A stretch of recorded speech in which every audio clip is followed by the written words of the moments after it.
Now that Standard is turned, we'll share with you what we've learned. Join us and you'll find the rebellion is back on the grind. It only flops if it hops. Comment below as we walk through Week 1 recap of Bloomburrow Standard.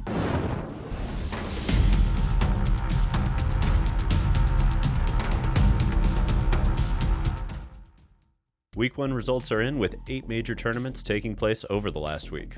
Golgari Midrange is back in force, snagging 15 top 8 slots and a trophy. Don't doubt the rock, that grindy midrange build is difficult to play through and it lost almost nothing from rotation. Oh yeah, and Orzhov Midrange came in second with 8 top 8s, 2 trophies, proving out that the revamped build doesn't need wedding announcement or Wandering Emperor to compete with the best. Boros Convoke returns to the fray in third with 9 top 8s and a trophy, answering the question of whether we need to splash blue in Week 1 or if Yodian Frontliner can do the heavy lifting without Epicure around. Yeah, and Domain is back. Now, I may have lost our bet from the last season, but our Queen Atraxa has spoken. Starting off the season with 8 top 8s and a trophy, Topiary is gone, but Cornucopia builds are here to stay. Our final Tier 1 deck made the cut on razor-thin margins, but 6 top 8s and a trophy brought Orzhov Slickshot back to the forefront as yet another deck that lost little in the rotation. And in Tier 2, we see Jeskai Convoke at the top with only 2 top 8s and a trophy, but this list paves the way for further evolution of the archetype and really highlights a direction worth exploring further. Mono Black Aggro also snagged a couple top 8s, reminding us that the green splash for Golgari might not be the only way forward for this archetype. And last but not least, we have Rakdos Midrange emerging once more with a couple of top 8s, which will beg the question of whether it can evolve and climb or fade into history. On Brewer's Corner, we've got a Cookies variant, a Slickshot variant, Dimir Reanimator, and an updated Hidetsugu combo list to cover, so this should be a spicy one, gang. Oh yeah, and now onto our Tier 1 archetype breakdowns, beginning with Golgari Midrange. Hermano MLG led the charge last week with Golgari Midrange, taking down a 34-player MTGO challenge with an update to the archetype, so let's talk a little bit about what shifted here. So first of all, as you can see, we've got 2 Tiny Bones in the main. There's no wedding announcement around anymore, so there are fewer decks that are stalling the ground effectively, which means Tiny Bones is gaining value this time around. We're also seeing that 4-1 split on Go for the Throat and Shoot the Sheriff, letting you know that when you combine it with 4 cutdowns, we need 9 pieces of early removal. The format is fast. It didn't slow down, rotation didn't hamper it, Convoke's still around, Slickshot's still around, you gotta get moving quickly. You also need to have answers to Deep Cavern Bat, and you need to have multiple because they're going to take the first one. There's also a 3-2-2-2 split in the 3 drops with a feature role for Karavik coming through finally. Now, this card, if you haven't played with it, when you combine it with all the removal that this deck has, it really just starts to double up your removal after turn 4. Like, the cost is life, but you've got Shellys to regain it. So I like where this deck is going overall. It's got a lot to be said about it. We don't have time to cover literally every piece of it, but I would start with this list because I think it's a strong base as we're trying to figure out where to go with this. Yes, and I agree. Golgari is one of those lists that you're going to see multiple iterations. You're going to see multiple evolutions of this deck. So especially in the coming weeks, we're already talking about it today in the Discord. But my question for you, how has Golgari done so well in Week 1? Especially with the release of this set, we're seeing a lot of heavy aggro-friendly, creature-based decks. Do you recommend like more Gix's commands, more Harvesters of Misery? What do you recommend? I mean, I think this build is set up particularly well to deal with aggro. You know, like if you're really concerned with Boros Convoke, you can start pushing things like Choking Miasma, Glistening Deluges, and really push that in the sideboard.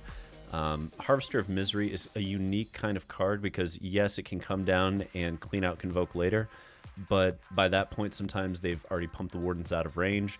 So often with Harvester, you don't want more than 1 or 2 because you're going to use it early on as a weird 2-drop removal with that discard ability, and occasionally you get to use it at the 5-drop. But on average, you're going to need your 3 sweep, like the 3 mana sweepers are more important there. I like it though. It's well positioned for aggro. I think it is too, at least 1 or 2 of, and then of course you have the Malicious Eclipse, where everything's -2/-2 as well in the 3-drop slot now. So okay, all right, yeah. So there are tools for Golgari. Let's talk about another deck with certainly lots of tools. Orzhov Midrange. So John1111 smashed through a 62-player MTGO challenge this past Saturday with Orzhov Midrange, highlighting the deck most likely to give Boros Convoke problems moving forward. So let's take a look at this update. I mean, I'm just going to say, look at the sideboard briefly. You see the 2 pest control, the 2 temporary lockdown, or 2 temporary lock. That's so much against Convoke. You add in those 3 Doorkeeper Thralls, which take out Knight Errants of Eos. They take out Imidane triggers. Like, this deck is set up to just destroy Convoke. It's got so much early interaction. It even plays a Shrouded Shepherd in the main. Like, that is just hateful for Convoke. Now, I want to really highlight Zoraline is the big addition to this deck. And one of the things that people have been screwing up that you should be aware of is when Zoraline enters or attacks and that triggers on the stack, if you kill it, they'll just pay the 2 mana and bring it back from the graveyard. So don't do that with the trigger on the stack. You're literally just letting them recur it for free and wasting a removal spell. That's a little trick you got to know. Beza is also a big part of why this deck is going to work. It replaces Wandering Emperor. It's strong. It lets you catch up. It lets you deal with swarm strategies effectively. I love this card. I think it's, honest to God, potentially stronger than Wandering Emperor in any mid-range build. Not necessarily in control, but mid-range, yeah, Beza is where it's at. I think Basis is seeing this new card. She's been talking about it just on and off for the past few days. Right. But the Thralls, they definitely come into tension with Deep Cavern Bat. Would you advise just people being careful about their piloting since we're mixing main board and sideboard copies of these, or would you recommend just a clean trade-off from one to the other, game 2, game 3? It's going to be a clean swap because where you want Thrall is rarely where you want Bat. The only overlap I can see being awkward is potentially against Domain, where you're trying to decide how many triggers you want to stop versus how much you want to rip their hand apart. There's tension in that matchup specifically. But outside of that, I mean, Thralls for Convoke. You don't want Bats against Convoke. It's just not very strong. It doesn't do enough. They can overlook it. And frankly, they've got cases to blow it up anyway, and Warden deads it by the time it hits the 3rd counter. So I don't think there's a huge amount of tension, but if there is any, it'll be against decks like Domain. I think so too. Well, let's go ahead and talk about Convoke. Boros Convoke. Alrighty.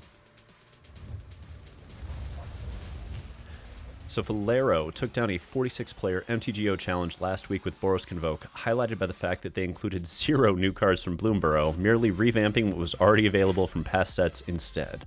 So as we can see here, Volderon Epicure is gone, but we have 4 Yodian frontliners. And that really does a great job for Gleeful Demolition because each frontliner is potentially worth 2 demolitions. That's not a small thing. We also see Destroy Evils back in the main, likely hedging for those temporary lockdowns that we're seeing out of Azorius control builds and a few other decks. We have a 2/2 Sanguine Evangelist and War Leader's Call split. I like where that's going. It's saying we're not entirely sure where the meta is going to be, but in an open meta week 1, a nice balance is where we want to be. The 3 Lightning Helixes in the sideboard with 0 Lithomantic Barrages, I'm not sure on, but maybe that's where the deck needs to be week 1. And 2 Lorn of the Third Path tells me that temporary lockdown is a problem that this deck is seeking to deal with. Yeah, you always have to keep temporary lockdown in mind as a Boros Convoke pilot. I can tell you that for sure. But where are you on Get Lost versus Destroy Evil and Lauren? Is Get Lost really hurting the decks that use it with all the creature-based decks out there right now? I think Get Lost is great if you are able to tempo them in a manner that doesn't allow them to abuse it. And right now, if you have 2 aggro decks going back and forth, it's hard to say. Because like Mono Red, for instance, versus Convoke are very different strategies. And Convoke is going to be a swarm strategy, so if you've taken care of the swarm, you're going to have time to rebuild as they rebuild. And that's where those Get Lost tokens become a problem to give to the opponent. But I really think the point here is that we don't want to give those extra tokens away. We want Destroy Evil because most of the things we are worried about either have 4-butts or are enchantments. And so we don't necessarily need to hit Planeswalkers right now. We don't need to hit every creature. The problematic ones are sitting higher up the curve for us. Yeah, definitely something to keep in mind when you're doing your deck building, your card choices here for Convoke. Let's talk about the other deck we mentioned when we were talking about the tools that Orzhov had. How is Domain? Sandoicha plowed through a 37-player MTGO challenge this past week using the Domain update, so let's kind of take a look at how this evolved. So we have 4 Cornucopias coming in, and they're replacing the 4 Topiary Stompers. That's a clean swap, makes a lot of sense. We have a very aggressive meta. Cornucopia does a fantastic job of mitigating that aggression, because now we just have all this built-in life gain. And we're seeing that with the 4 Helix early on as well. I mean, you have life gain Helix, life gain Cornucopia, life gain Archangel of Wrath, and life gain if you need it in a pinch from Herd Migration. So a lot of life gain is built into this, and you go to the sideboard and it's the same story. 3 Balos, 3 Frillbacks. A lot of life gain is built into this. This is a domain deck that is aware of how aggressive the format's going to be, and it wants the early interaction. It's not trying to grind through all the control decks yet, because we aren't seeing the control decks yet. It's early on.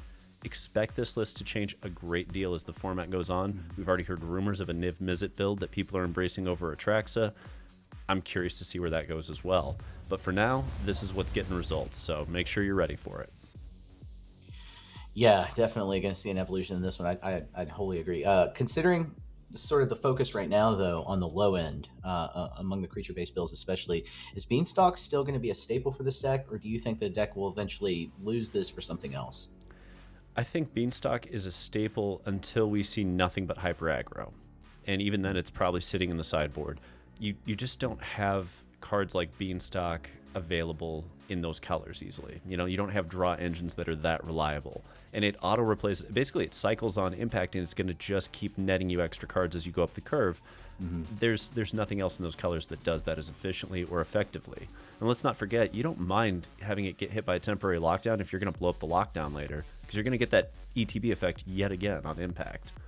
So there's a lot to be said for it. If the format goes hyper aggro, I mean, is Domain even going to be the right choice at that point? Probably not. Probably we're just going to push into, mid-range hell, where we're trying to deal with them with all the pest control and temporary lockdowns. I don't think Domain even bothers at that point. Yeah. Let's go ahead and go to the next deck, because that's definitely a good segue into one of the first prowess builds we're going to see today, Gruul Prowess. El Nano took down a 47-player MTGO challenge on last Friday with Gruul Slickshot, highlighting a sweet new build, so let's dive in. First and foremost, Kamano is out, Heartfire Hero is in. So it's got the mini heroic vibes for the Mighty Mouse. I like where this is positioned. I've seen some really cute things with it, but it pairs especially well with Might of the Meek, and the ability to finally have a instant speed cantrip with trample, and the ability to double pump this Heartfire Hero so that it can deal potentially 6 damage when it dies. So that's not too shabby. Emberheart Challenger is also in this build, and this to me is the deck above all decks that wants it. The prowess heroic vibes and the low curve. That's what you need for this card to be good. This deck does that. And when you combine it with the 4 questing druids, you're saying we have staying power despite curving out at 2, which again, it's a rarity. If you go back in time in MTG history, any deck that curved out at 2, it was basically like Savannah Lions deck, and you just hope they didn't have a Wrath. And this one actually has more layers to it and levels to it. So it's a strong list. I'm very intrigued to see where it goes. Debate continues. Which prowess deck is going to dominate by the end of all this? Gruul Prowess, huge contender right now. My question for you, I saw the Thran portals. Is Thran Pool necessary when we still have Copperline Gorge in Standard? I know we used to see it in the Boros Convoke list.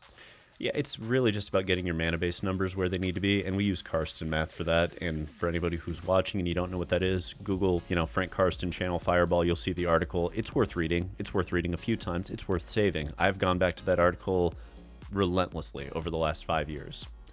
The point is, when you have Thran Portal, Carpolution Forest, and Copperline, now you have 12 turn 1 sources of red or green.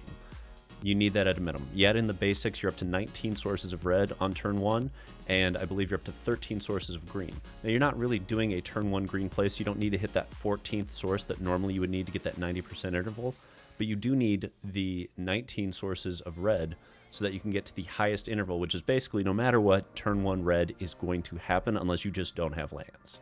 And that's the point of getting that high and playing those Thran portals to me, is ensuring that you have like 98% reliability red turn 1 so you can get ahead of everyone.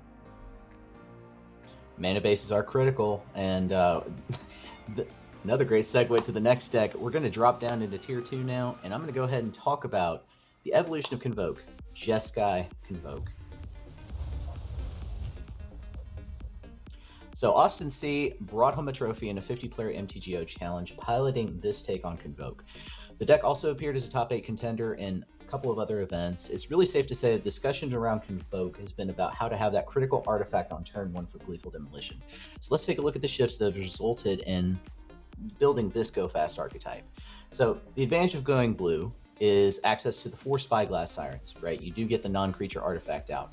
And now while Boros will go to full Yodian frontliners, maybe some market gnomes, which is what I've personally tested with as well. The advantage with Siren is having a non-creature artifact so that they can't just remove it right as you play Lethal Demo. With March leaving the format, there's less to worry about with regard to having your artifact removed right from underneath you.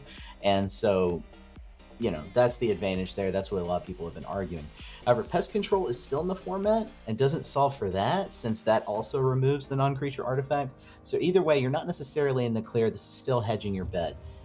So I think personally, I'm going to stick with Boros for now and just build that out. The 3-color mana base is I don't know how I feel about it yet. I mean, the beauty of the 3-color mana base is that we have all the fast lands. So you get the Spirek Bluff Canals, you get the Seachrome Coasts, and that helps mitigate it pretty heavily. The problem is Thran Portal only hits 1 color of mana once it goes into play. So while you can choose it, you can't reverse it over to a different color later, right? So, yeah, I mean, really, I look at that, Max, and I have to ask, is it worth the blue splash? Do we need other blue cards to make it worthwhile? Yeah, that is the ultimate question with this. Right, we could go to Thran Portal. Having that correct mana on turn 1, as you said, is very important. It does feel, though, like if we're going blue, it's a lot more work to add those lands in, the Seachrome Coast and all that, with just very little reward just for the Spyglass Siren. Now, keep in mind, we still have Pest Control to contend with. And we have an Orzhov deck that is thriving right now in Tier 1, so that's going to be a huge consideration. My honest opinion, I really want to stick with Boros for now, see how the game shifts. If we want to do more in the mid game and turn this more into a less low curve aggro deck, we have Zephyr Singer. If we want to go blue, we have the Invasion of Segovia, Virtue of Loyalty sort of combination. Those are options as well if you want to really invest in utilizing blue. Fair. Well, I'll tell you what, let's move to a deck that decided it didn't need to splash even 1 color and talk about mono black aggro. So 3 top 8 appearances and a single trophy at a small 13-person event in Osaka, Japan make up the mark that Black Aggro made this week on the meta. This iteration by Than dominated the field in an MTGO challenge, though. Let's discuss this deck's main features and how it positions itself in the current meta. So we've got the 3-3-2-1 removal suite with Cut Down, Go for the Throat, Long Goodbye, and Shoot the Sheriff. So that single target removal, still very critical in this meta. We do have the 1 Harvester of Misery, the 3 Lilianas of the Veil, and I'll throw in the 3 Archfiends of the Dross, which really give this deck a great potential for mitigating the aggro that we're seeing right now, while also providing with the Archfiend a payoff for doing so. 4 Caustic Broncos, which go well into the 3 Gixes, or 4 Phyrexian Fleshgorges. That does feel like a strong combination. I'm especially looking at Phyrexian Fleshgorger to make a return with the lifelink ability. And then 3 Phyrexian Arenas. I haven't seen that card in a while. It does seem appropriate, though, in the sideboard for the grindier matchups. But especially as the cards in the sideboard and not really in the main, considering the fact that we're still seeing a lot of like mono red and Gruul Prowess. And it'll punish decks using that in the main. I mean, I love that this list is playing 4 Fleshgorger. Everybody's on like 4, like quad Go for the Throat, and the fact that this scales is just beautiful. I also love with Archfiend we have Glistening Deluge, which is kind of like build a Massacre Worm. I love that. But I look at this, Max, and I think, do we want Shelly? Like where does this deck feel weak in your opinion? So first, I really have to point out a tension in the deck before I answer that question fully. Between Deluge, Harvester of Misery, or Gix's Command even, this deck still features a lot of low curve creatures, right? We've got Evolving Sleeper, unless you evolve it up the chain. We've got Deep Cavern Bat, we've got Caustic Bronco. All those you can get hit by these cards. If we shift towards Shelly, that might be a good choice to sort of make a decision in that direction, go more mid. Especially in game 1, which might be more grindy, especially if you're facing decks like Orzhov, Golgari. I'm unsure how to resolve the tension, though, or really if we even want to. It's going to depend on how many of the go fast aggro strategies we're going to see. But if we're counting them off, we've got 2 versions of Convoke, 3 different versions of Prowess with Red Gruul, and now Izzet Otters making its entrance to the scene. Not to mention, people are still tinkering with mice, lizards. Even though those decks are looking on the outside looking in for now, you're still going to have to contend with them. But I do want to say I love this as a base for further testing. I firmly believe that black is one of the stronger colors in Magic right now in Standard. And that we're going to see this deck push further up the tier. I really think someone's going to crack the code on mono black before long. Fair. And let's see what happens if we just add one other color, and this time it's not green. So Rakdos Midrange, a couple of top 8 appearances with a 3rd place finish in an MTGO challenge. Matsukusa 10's list featured here ultimately succumbed to our current crown holder this week in Golgari Midrange. But there were also several other top 16 appearances across other MTGO challenges, so lots of people tried this deck out, lots of people piloted it.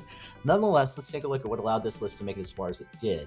We've got 4 Virtues of Persistence, we've got 4 Binding Negotiations. These make up the whole early game, and these are 2 very effective cards in the 2-drop slot. The full set of Cruel Claw, plus several high-dollar targets that you can grab on the cheap using Cruel Claw. You got the Harvester of Misery, you got Chimil, 1 copy of, you got Aclazotz, Carnosaur, Gix's Command. These are all cards that you can grab. Geth, which is a 1 of here, notably allows you to play the Swamp Cycled Gloomfang Maulers on turn 4 if you so choose. And then if you happen to get that Chimil out, it's going to accelerate your clock. And especially if you cheapen it out, it could, however, be a win more situation if it weren't for the fact that Cruel Claw could help you play it early. So I feel like the tension point with this deck is that you're trying to cheat expensive cards out, but at the same time, you are worried about early interaction potentially. So, I mean, I know we've got the 4 Virtues and the 4 Harvesters that suffice as turn 2 plays, but also clock well with Infamous Cruel Claw if you get that going. And Trumpeting Carnosaur does as well. Really, is that enough early interaction, though? Or do we just need to embrace more early interaction and lose something like Gloomfang Mauler? Yeah, I was wondering about that myself. I think we actually do. I think that's where this deck makes its shift, if it's going to survive to the next week. We're seeing a high percentage of aggro pilots, especially prowess decks. These really have the potential to get underneath this deck, especially if you don't have the right starting hand, right? That happens a lot. So I do recommend, maybe cut downs in the main board, 1-drop slot. Also looking at duresses in the sideboard to really slow down some of those prowess efforts. Sure, I can see that. And honestly, I think once they figure out what the list is going to be, Max, we're going to see it start to push through a lot of other archetypes because it's got a lot of spice to it and it's got a lot of scalability, and that is just not common, right? But with that, we're going to move things right along. We're going to talk about the Brewer's Corner, and we got a spicy one to start, folks. Let's take a look at Dimir Reanimator. Alrighty, so credit to Death Grips for posting this result. I mean, it's a fascinating build. We've seen people try Reenact the Crime decks before, and for those of you who are unaware, the goal of this is that you're going to go ahead and draw, discard, and then play Reenact the Crime so that whatever you discarded, you get to cast for exactly 4 mana, which is really great when it's Conspiracy Unraveler, and you get to use things like Collect Evidence 10, or if you just get an Atraxa or Breach. So you've got your 12 payoff cards up here. Now, the weak point of this deck is truly the fact that it does not have good early game. Like, if your opponent's pressuring you early, it's going to be a rough ride. And you have to stick the landing by having, one of these. I mean, you've got 11 of them for these draw discard outlets, but you have to stick the landing, or you have to wait for a Cruelty of Gix. So there's a lot of pieces that have to come together for this combo to work, but once the combo starts to go off, it usually finishes things up in short order. So I don't think it's necessarily consistent enough to be tier 1, but it is going to be a lot of fun to play. Love me a good Reanimator list. Definitely tinkering with those. Right. Yeah. I'm that kind of spiky pilot. I love Reanimator lists. But let's talk about an evolution of a deck from before. We're going to talk about Azorius Cookies. So we've got this like I want to call it the Zoetic effect. We've got 2 cases of the Filch Falcon here, which on phase 3 does it, and then 4 copies of Zoetic Glyph. And it really takes advantage of those cards because of all the low curve or free artifacts that you get to produce. We also have 3 Spring-Loaded Saw Blades. They work really great as removal, but in this deck, it's pretty easy to craft them into the 5/5 body. A couple of Bunnicorns, they play really nicely with this list and its ability to produce tons of permanents. 3 Schooners and 4 Steel Seraphs together bring in the pain. Steel Seraph is especially one of my favorite cards because of just the versatility. 2 Cryptic Coats, which are already do pretty well against control. We're not seeing too much control, but Cryptic Coat is a pretty cool card. But I want to talk about the full set of Wardens. They really do fit in very neatly here. From Convoke decks that they play really well with the artifacts. And then Werefox Bodyguard and 3 Tishana's Tidebinders on the sideboard for the grindier matchups, especially against mid-range, which we are already seeing. And I know it's somewhat of a misnomer to call it cookies because there's no tough cookie, but like it's functionally doing the same thing as those, green-blue cookies lists. So I'm just going to roll with that as the description. I think that's fair. This next one, named aptly for its namesake, Dimir Hidetsugu. So, Hidetsugu combo. That's what everybody's all about with this. And the idea is that you're going to die, exile the top card, opponent's going to lose life, and then you get to cast that card.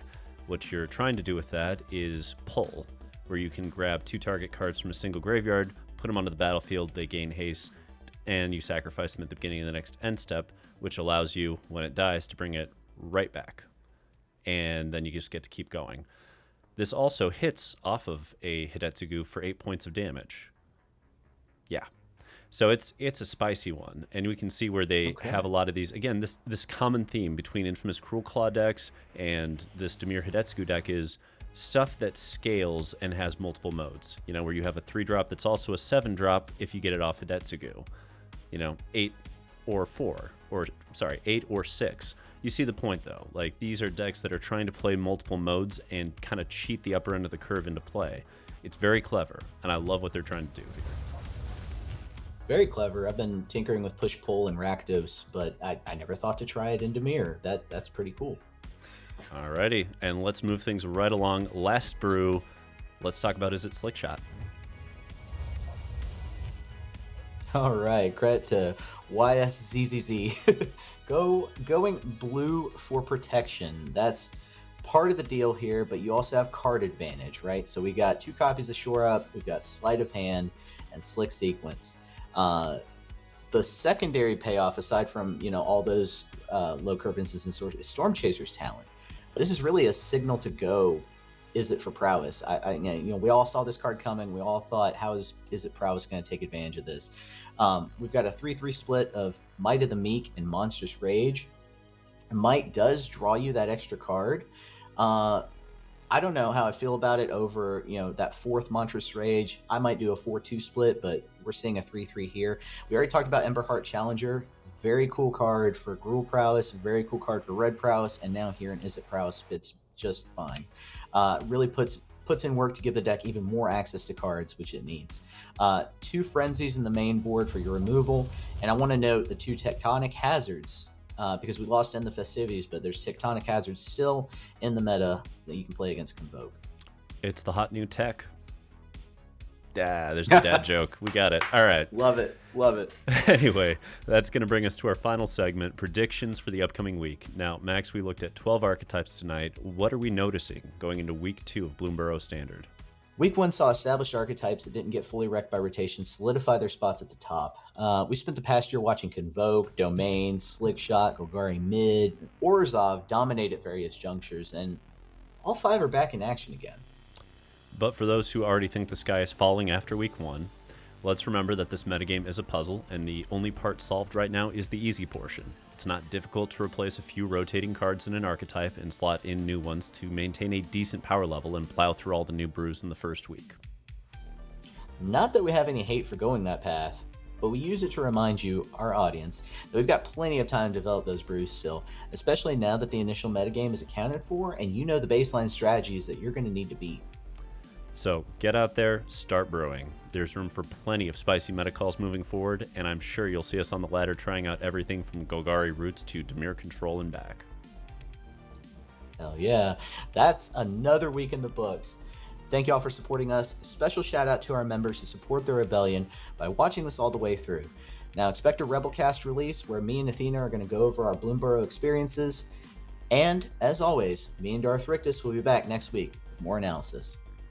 Don't forget to like, subscribe, and comment on this video because every click helps. And until next time, Rebels, untap, upkeep, Resist.